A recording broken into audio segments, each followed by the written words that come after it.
James, I don't know if you know this, was on a plane once where, a 737, where one of the engines gave trouble. And the pilot said to everybody, we should be all right, but one of the engines has given up. And some people panicked. James happened to have his dog collar on, and someone said to him, "Padre, do something religious." So he took up an offering.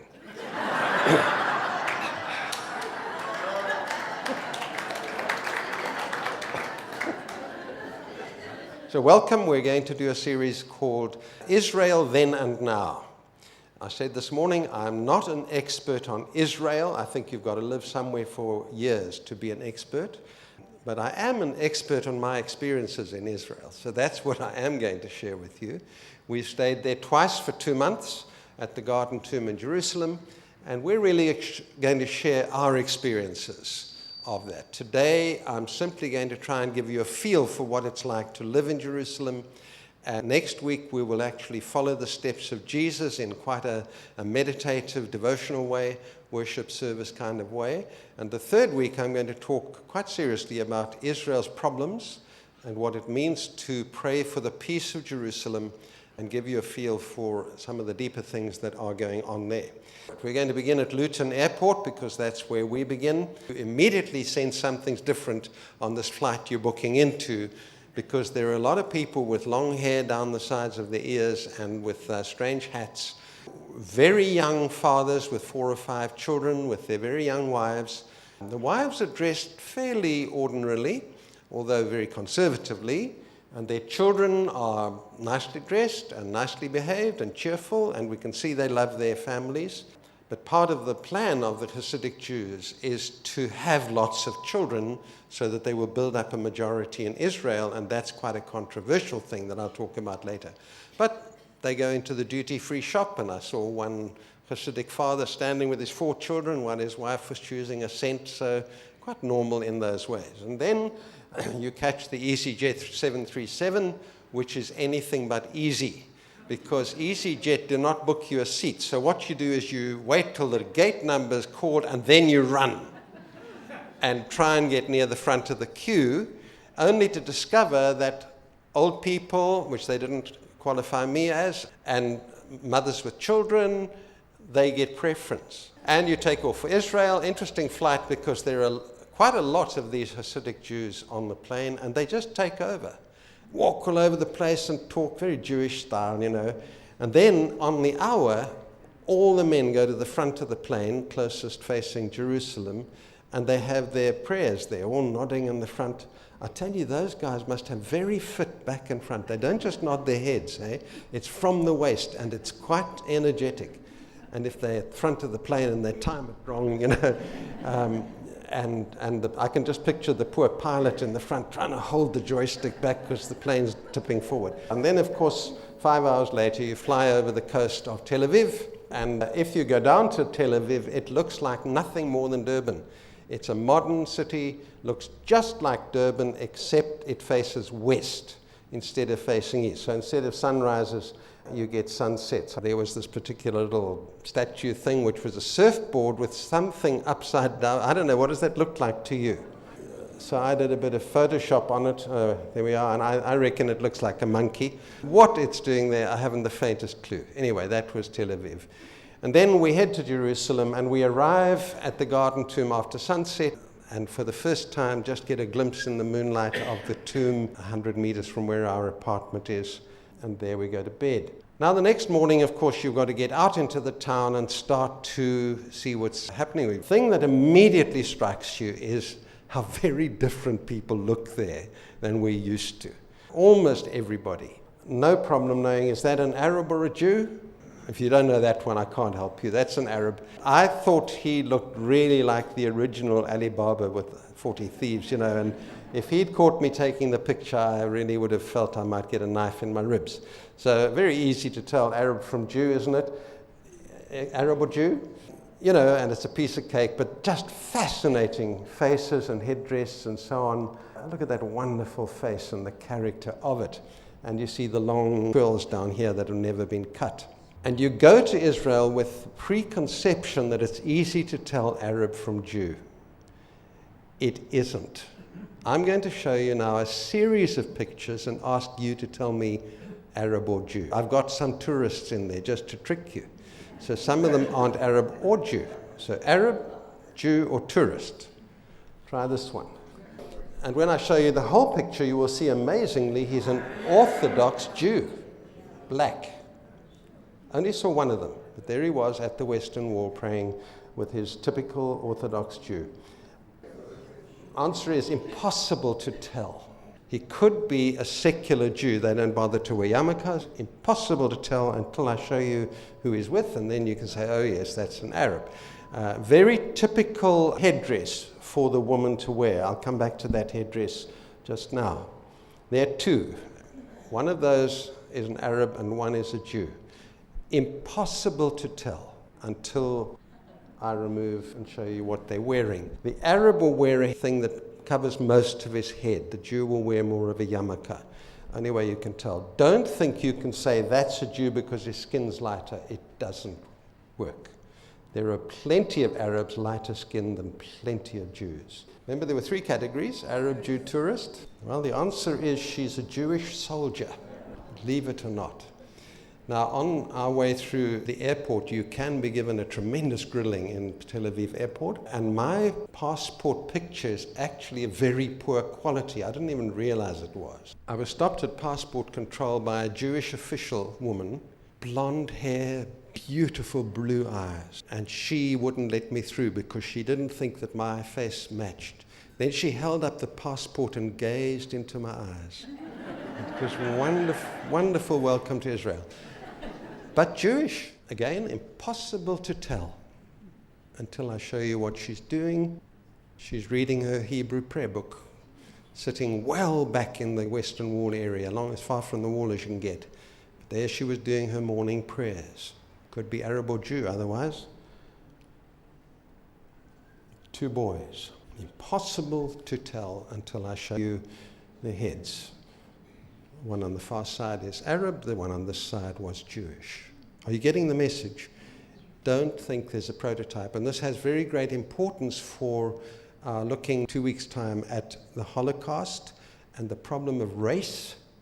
There is no such thing as a Jewish race. And Hitler made in that a complete myth of his own. Arab, Jew, tourist. They're both tourists. That little boy is from Goodwood in the Cape. And he just happened to buy a yarmulke and put it on. That complicates it still further. That little boy is Swiss. This thing about race is not nearly as easy to define as we think. Arab, Jew, or tourist? Jewish, secular Jewish. Her father was a secular Jew, he told me. They just happened to come in on the Saturday afternoon. He had no yarmulke on, but Saturday's off. And he came in just to see what the garden tomb was about. And I got a chance to talk about Jesus' death and resurrection. Great privilege. 3 or 4 children. And that was one daughter. That was the other daughter. Well, you could say Jewish now, couldn't you? You're getting the message. It's very, very difficult to say. Now, I wanted to talk a bit about the Arab headdress. Many of the Arab women were dressed like that, where no hair must show. Very few burqas, by the way. But lots and lots of women wear this headdress, which looks quite orthodox. But what is really quite strange is that many have that headdress and then do up their face with makeup like this woman. Many times you will see this formal headdress, no hair, but excessive makeup. And not only excessive makeup, but as they walk past you, you discover they are wearing the tightest jeans they can get their backsides into. Now, I certainly didn't feel free to walk down the street and take a picture of that, so I had to go into a shop to just give you the idea. And I just wondered, what is this about? This formal headdress, what is it for? And yet they can have this way of attracting men with all they can get. Arab or Jew, could never tell, but she's actually Jewish and she is at the university on a Sunday. Quite an eerie feeling. You go to the university on a Sunday and it's all classes running. It's like a Monday to us. Quite a funny feeling, that. And then you get some people who really look Jewish, don't they? But of course they're tourists from New York. You see, that's our stereotype of what Jewish looks like. But most of them don't. But they looked so Jewish. I mean, their whole hand language and everything, just so Jewish. And the big nose. Our stereotype is taken from a narrow group of East European Jews, which is mostly what we have in South Africa, people of East European origin. So now the first little DVD I want to show you is I've put together pictures of faces in Jerusalem. Some you'll recognize as Jews, some you'll realize now are Arab, no tourists. And just to give you a feel, but I've put it to some quite sad Israeli music because so many of these faces look sad or angry. Now, I suppose if you took a picture unaware on the bus, I probably don't look that great either. Nevertheless, I just wanted to contrast it with what I'll show you next week of faces in the garden of those who love and believe in Jesus.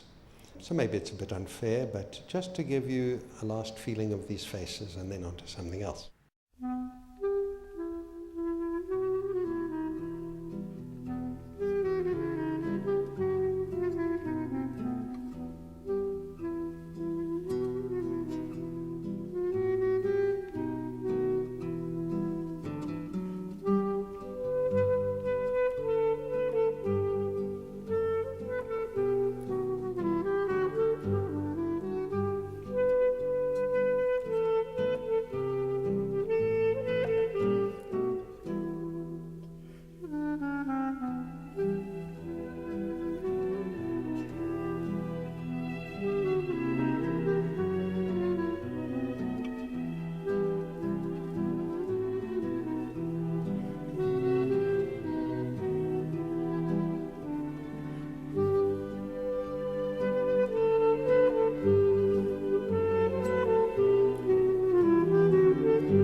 So I hope that gives you a picture of it's so different from being here.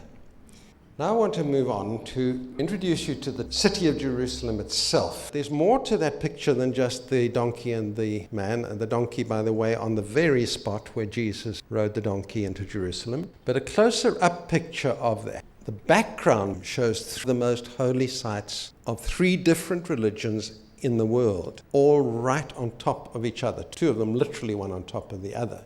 Of course, the Dome of the Rock is the 3rd most holy site in Islam. That is the spot at which Muhammad was reputed to be taken up to heaven, and will come back to that spot. Also is the spot on which the temple used to stand, exactly there, reputed to be the place where Abraham sacrificed Isaac. In the background, you see another big dome. That is the Church of the Holy Sepulchre, the most holy site in certainly the Catholic world. And then tucked away between the 2, right behind the Dome of the Rock, is the Western Wall, the most holy site for Jews. All tucked together very, very close to one another. What you need to understand about Jerusalem, it's not like other ancient sites that are really museums now. This is a living city where people go to shop, and on a Friday afternoon or Friday morning, you get absolutely jammed in there with Arabs who've come into the old city to buy. Now there's a satellite picture of the Greater Jerusalem. It is a modern city, and the old city of Jerusalem is actually a very small part of it. It's less than 1 kilometer from side to side. All this amazing history and most of the stuff I'm going to talk to you about, it all took place in 1 square kilometer. I think it has to be the most worked over 1 square kilometer in the whole world. Now, we stayed just to the north of the Damascus Gate in the Garden Tomb, very convenient to the old city.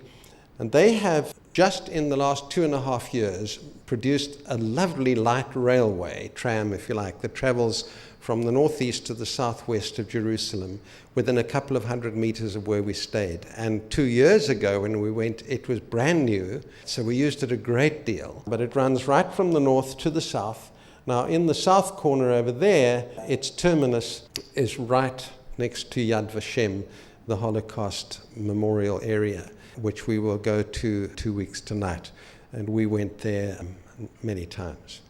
So that is the bigger city of Jerusalem. But we are going to focus almost all our attention for the rest of this evening on that 1 square kilometer. Not a big city at all, but of course in ancient times it was a big city. That shape you see there now is the wall of Sultan Solomon, built in the 15th century. It's fairly similar to the shape of the city in the time of Christ, quite a lot different from the city of David. On the east is the Kidron Valley and the Mount of Olives. And on the Mount of Olives is the view site, the famous view site, one of the most famous spots in the whole world. Gethsemane is just to the side on the Mount of Olives, and then opposite is the Temple Mount. Now, this Temple Mount is very important. It was created by Herod just before the time of Christ. Now, Solomon built his temple there. And to build his temple there, he leveled an area, obviously. It was an amazing piece of work, but that was what he did. But what he really left was a hill there and a valley here. What Herod did is he took the whole of that hill, cut it flat, and put it into the valley, and ended himself with an enormous flat area for his temple. To do that, built one of the great retaining walls of the ancient world. You can't imagine how big it is. There are 3 stones that are based about there in the middle. Engineers tell us are kind of the fulcrum of the whole thing and carry the whole weight of it, like the corner pieces. 3 stones that are about the size of a single-decker bus, and they weigh the equivalent of a fully loaded jumbo jet. Now just ask yourself, with none of our modern tools, how did they cut them? They not only cut them, it's all pointed, and then put them in place. It's a phenomenal piece of work. When Titus destroyed Jerusalem in AD 70, he gave orders exactly as Jesus had predicted. Not one stone will be left standing on another. Jesus referring to the temple, Herod's temple. That was literally obeyed by Titus's people. They destroyed the temple. They tried to destroy Herod's retaining wall, and they just gave up. It was so enormous that they've left it intact. That is all that is left of Herod's temple. Not the temple itself, but the retaining wall. Now, on that Temple Mount are now 2 buildings. One is the Dome of the Rock, the gold round building that is exactly where the original temple stood with the Holy of Holies, and also the Mosque of Omar that stands a little bit to the side. Now, the Jews believe that God's presence has never left the spot of the Holy of Holies, in spite of what's been done. And so the holiest place you can get is there. But no Jews are ever allowed up onto that Temple Mount. At least tourists are, but if they have a yarmulke on, they won't be allowed in. So they get to the closest place they can get. And where that is what is called the Western Wall. That yellow area I've got there is the Western Wall Plaza. It's a big area in front of the wall. The Western Wall is the retaining wall, all that's left of Herod's temple. You can go any time of day you like, you will see people worshipping. Not all Orthodox. Do you see the little bits of paper stuck in between the bits of the wall? And you can even see some of the pointing of Herod's stones. Not only men, but women as well. That big plaza is divided into 2 sections, and only women can come on this side, and the upper area there is for men, because that's as close as you can get to where the Holy of Holies was. And the men are given that preference. But I found it very touching to see that woman praying intently at the Western Wall. And not only Jews will go to the Western Wall. As long as you wear a yarmulke, you're welcome to go. And no one asks any questions. Bear in mind that Jews can have blue eyes and blonde hair. And then a bit back, 1/2 kilometre away, is the Church of the Holy Sepulchre with the grey dome that I showed you. Now, just outside the northern wall is a little hill that looks amazingly like a skull. And tucked around that, in the time of Jesus, there was a vineyard, not a garden, a vineyard. And in the vineyard is a little cliff with a tomb cut into it, and that has become known as the Garden Tomb. And that's where we stayed, just north of the city, outside the Damascus Gate.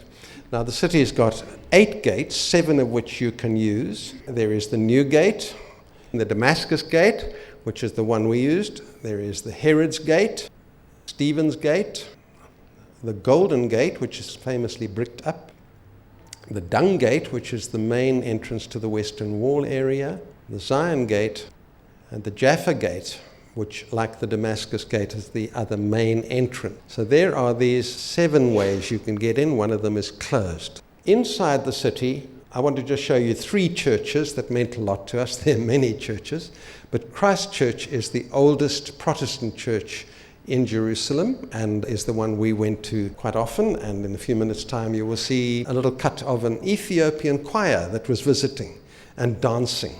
And then across the other side of the city is St. Anne's Church, a Catholic church, which is a bit of a relief after all the Greek Orthodox churches.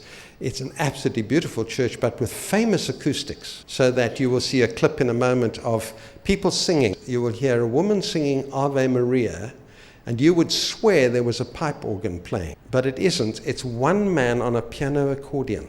But he knew how to play very softly, and just put it out onto the acoustics and you think it's a pipe organ. And it's only one woman singing, you'll think it's a choir. Just listen to the echo and the acoustic of that beautiful church. And then our other favorite church was back on the Mount of Olives, a little church called Dominus Flevit. The Lord wept is what that means, marking the spot where Jesus wept over Jerusalem. So those were our 3 favorite little churches. Not only is Jerusalem fascinating above ground, but you can travel almost from end to end underground if you want to. That is Hezekiah's tunnel, dug when Sennacherib was approaching, and he used it to divert the water from Gihon Spring into the Pool of Siloam, inside David's city. They could withstand Sennacherib's siege, and that's what they managed to do. There's Wendy going through Hezekiah's tunnel, wading nearly waist deep. There's another tunnel that runs all the way from the Western Wall, steep downhill, also down to the Pool of Siloam. And that's Herod's work, brand new when Jesus was there. There's about 1.5 kilometers underground. There's a picture of Wendy going through it. Bad picture because I took it from the video, but just to give you an idea of Herod's tunnel. And then there's a 3rd tunnel, which runs from the Western Wall all the way along the retaining wall, underground. There's walking through that tunnel, and the stone on the right-hand side is the bus-sized stone, weighs the amount of a Boeing 747. That's on that side. That's the Western Wall. And then underneath all that is Solomon's Quarry, where you can go right in under the Arab quarter of the city to an artificial set of caves. There's a picture of them. That was dug by Solomon, later more by Herod, to get the beautiful limestone out of there for the temple. So it really is like a rabbit warren. There is no square kilometre in the world that has been worked over like this. Underground, overground, everything you can think of. Then in the far northwest is a suburb called Mir Sharim, means 1,000 gates.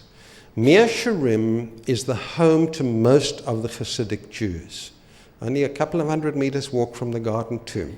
Now we decided to walk into Mir Sharim. Once a little awkward doing that, but we did it. And we did it on the 8th day of the Feast of Tabernacles, which is a special Sabbath. Does anyone know what they celebrate on the last day of the Feast of Tabernacles? It's the end of the year's reading of the Torah and the start of another year of reading the Torah. It's the celebration of the Torah. And we were told if you walk into Mir Sharim that morning, and we were free, you will find them dancing with the Torah, with their beautiful scrolls they have. So we went in, and we did find that. One group dancing in the street, most of them we had to look through windows and felt a bit awkward. Wendy dressed very conservatively, and we did that. I did not take a camera with me because that is deeply offensive to them on a Sabbath. Shabbat, as they would call it. So these pictures are taken off the internet. That one, by the way, is taken from New York. But just to show you their Sabbath best, their Homburg hats get replaced by these beautiful, exquisite fur hats, beautiful clothing, shoes. The children always exquisitely dressed. There they are again. Look at that beautiful children, how they're dressed. Not many women in evidence there, but beautifully dressed little children. We did not see them in fancy dress. We just saw them in their Shabbat best. Now, that picture gives you just a little glimpse. See the ground behind them? Rubble, dirt, litter. Mea Shearim is filthy, covered in litter. And these people are dirt poor. They've got the Shabbat clothing that is magnificent, but they are dirt poor. There was an apple lying in the gutter. He actually stopped to pick up the apple and check it out and found it was really rotten, so he threw it down again. But that's the level of poverty. You see, these people are from childhood trained. Your whole life is governed by the synagogue, and there are many synagogues, and they don't all agree with each other, but the synagogue rules your life. It owns your property. It does your education. Girls get very little education. Boys get education in the Torah and the Talmud and the rabbinic writings, but nothing of practical value. So anyone who wants, and there are people trying to help people escape this ghetto, it's exceedingly difficult. They lose everything. And they're written off by their families, and they come out with nothing, and they've got no skills. It's a tremendous trap. And so there they are in this beautiful clothing in a real slum. It's very, very poor. Now, extremely conservative, that was one sign we read. To women and girls who pass through our neighborhood, we beg you with all our hearts, please do not pass through our neighborhood in immodest clothes. Modest clothes include closed blouse with long sleeved, long skirt, no trousers, no tight-fitting clothes. Please do not disturb the sanctity of our neighborhood and our way of life as Jews committed to, notice they won't write the word God, and his Torah. I don't have a problem with that sign. I think that's fine. It's courteous, and we tried to obey that when we went in. But plastered all over Mea Shearim were other signs, paper posters, bright orange and bright green. This only represents a splinter group, but there they are, plastered all over. In case you can't read that, I've reprinted some of it bigger. When men are in the street, women should go off to the side. Women should not be strolling outdoors when men are frequenting the street. According to the halachic rule, the length of the dress must go down to at least midway between the knee and the heel. Women who wear clothing that is shorter than the din dictates are to be disgraced in public. This is in order that they should fall, lose all their merits, and not be saved in the war of Gog and Magog. It is written in the holy Seraphim that women whose arms and legs are uncovered in this world will in Gehinnom be placed into a boiling pot of fire and burned all over the place. And you get a picture of what it is to live under law. It's real. Only a splinter group, but very aggressive. And so they are around you. Don't take a picture of them. If they ever catch you pointing a camera at them, they're very aggressive, so you take them generally from behind. There they are on the buses. They love their children. The children seem happy, but they're in a prison. But I want to end tonight on a happier note. If you go down to the Western Wall area at the Dung Gate on a Tuesday or Thursday morning around 10 o'clock, you will find a very happy time. That is the time for the boys' bar mitzvahs. And one of the things we can learn from Jews, Orthodox and ordinary, is how to rejoice.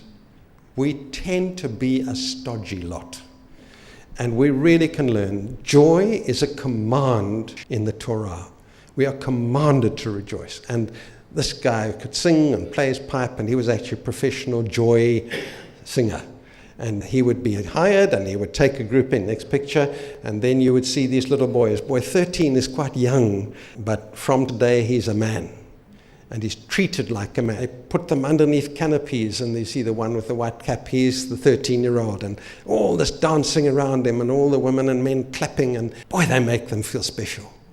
something we can learn about child rearing and about how to rejoice. And there you see them with those incredibly precious, expensive scrolls. That one is not orthodox because there's no long plaits down the side, but he has got strapped round the hand is a phylactery of the Deuteronomy passage and so on. Bind the law upon your hands. Bar mitzvah means son of the law. He's now becoming a man, a son of the law. And then they go right up to near the women's section and do their bar mitzvah where he reads from the Torah, and that is the moment he becomes a man. I thought that mother there looked a bit frightening to me, but there we go. I wouldn't argue with her too much, and they take pictures, and then when he's finished reading the Torah, they throw sweets like we would throw confetti. And it's celebrating, you are now a man, my son. And there is a boy, also not orthodox. Notice he hasn't got the long growth down the side, but there's the phylactery on the forehead and on his arm as he is at that moment reading from the Torah. Of course, they all have half-broken voices, so it's kind of fun to listen to them talking like this, you know. One of them, you heard about the boy who went into the shop and said, "Can I have a pint of milk and some butter, please?" And the man behind the counter said, "One at a time, please." But they read in their funny little voices, and that's his moment. He's becoming a man at 13. And I think that's a lot to do with the confidence of many Jewish boys. So, have you enjoyed tonight? I wanted to give you more than pictures, but I wanted to give you the smells, because I can tell you some of the old city really smells, but I couldn't do that. But I'll give you sounds. Someone once wrote us a letter from the garden tomb, and she described all the sounds that you hear. At half an hour before sunset, a siren goes over the whole city, warning you've got half an hour till Shabbat starts. If it's a special Sabbath, you'll hear music, Feast of Tabernacles, and you'll hear that. And the sound of the Arabs calling from their mosques. One of them was 100 meters from our window, and he went 5 times a day. The sound of Christian bells, the sound of Christian songs and music, the new tram, like the old-fashioned tram. You remember they used to have a hammer that hit the wheel? They still use that now in the brand new ones. Lovely. And you'll hear St. Anne's Church with its wonderful acoustics, and you'll see us wading and hear the water as we wade through. So this is just to give you a sound of what it's like to live in Jerusalem.